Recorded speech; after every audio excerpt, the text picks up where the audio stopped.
Step into any forest or bog on the planet, and you'll instantly see the importance of plants. They are at the foundation of all terrestrial ecosystems, and all animal life depends upon them. If you look closer, you can see some of the many ways in which plants interact with animals. You might see a bee sipping on nectar, a caterpillar chewing on a leaf, perhaps even a leaf chewing on a caterpillar, or things like galls, little insects living inside of leaves.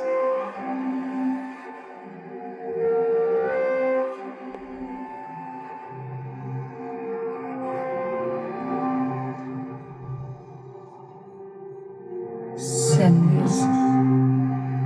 Interaction between two or more different organisms. I'm most interested in this last type of interaction, symbiosis. Due to the intimate physical nature of the interaction, the plant has a lot of say over the livelihood of over the insects or microbes living inside them. The plant is the environment, so by controlling that microenvironment inside its tissues, a plant can promote the growth of mutualists or kill parasites. 5 orders, 800 total species. 10 origins, 5 orders, 800 total Another plant interaction that interests me is carnivory, which is not as uncommon as you might think. It's not just the Venus flytrap. There are over 800 species of carnivorous plants. Plants have evolved to eat insects at least 10 independent times throughout the plant phylogenetic tree. There's also diverse trapping strategies among these. Little bladders that suck up insects, leaves covered in sticky hairs, or tube-shaped leaves in which insects fall and drown in a digestive pool of fluid. These are all modified leaves.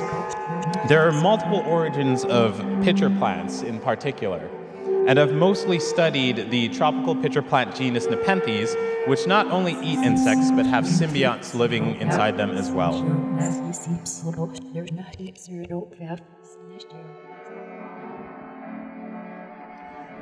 This is a diverse genus of many species, with diversity in the shape and color of their pitchers, which are, again, modified leaves.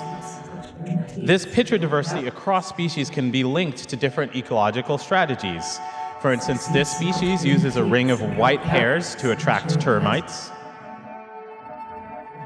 This species, the lid doesn't cover the mouth like it does in other species, allowing leaf litter to fall inside, and it gains nutrients not only from insects but from plants as well, becoming omnivorous. And this species has literally evolved into a toilet, in which it secretes nectar on the lid and is shaped in just the right way to catch the pre-digested insects coming from this tree shrew. Diversity, pitcher dimorphism. In addition to diversity across species, there's a lot of diversity within species. Most Nepenthes produce 2 distinct types of pitchers. So Nepenthes are vines, and they produce one type of pitcher in their juvenile rosette phase, and then make a second type once they enter their climbing phase.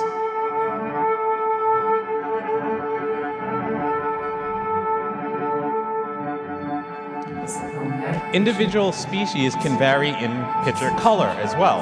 I've studied color variation in Nepenthes gracilis and found that red pigmentation may not be important for attracting prey, but rather linked to defense against herbivores.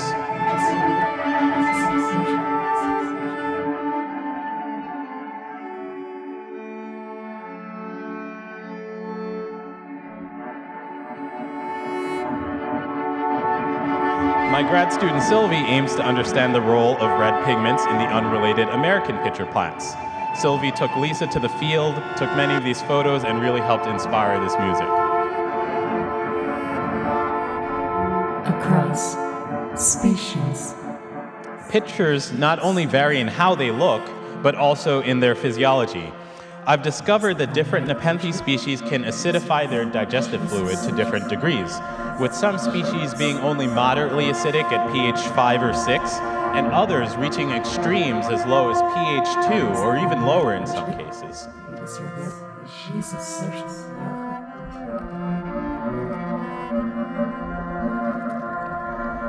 And this allows them to select for different microbial communities.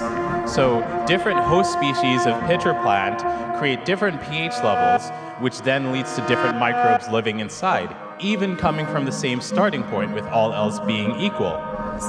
There's a tiny world in that pitcher fluid, and the plants shape that world.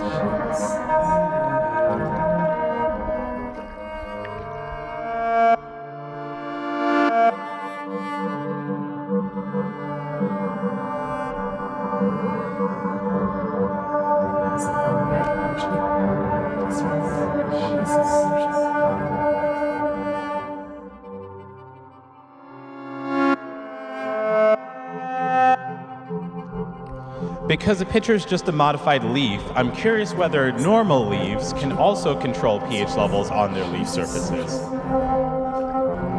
Pitcher plants. And indeed, this turns out to be the case. Plants in general do have some control over pH levels on their external leaf surfaces. Beet leaves can slightly lower their pH, and cotton leaves can raise their pH to high extremes.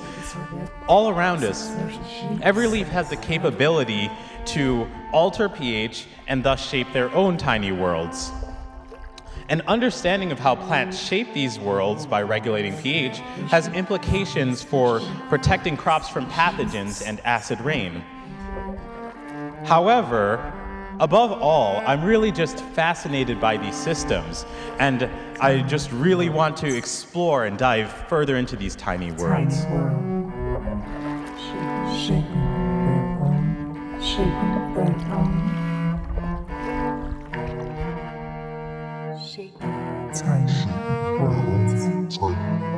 Shaping pitcher plants, tiny shaping their own tiny worlds, shaping tiny plants, shaping their own tiny worlds, tiny worlds.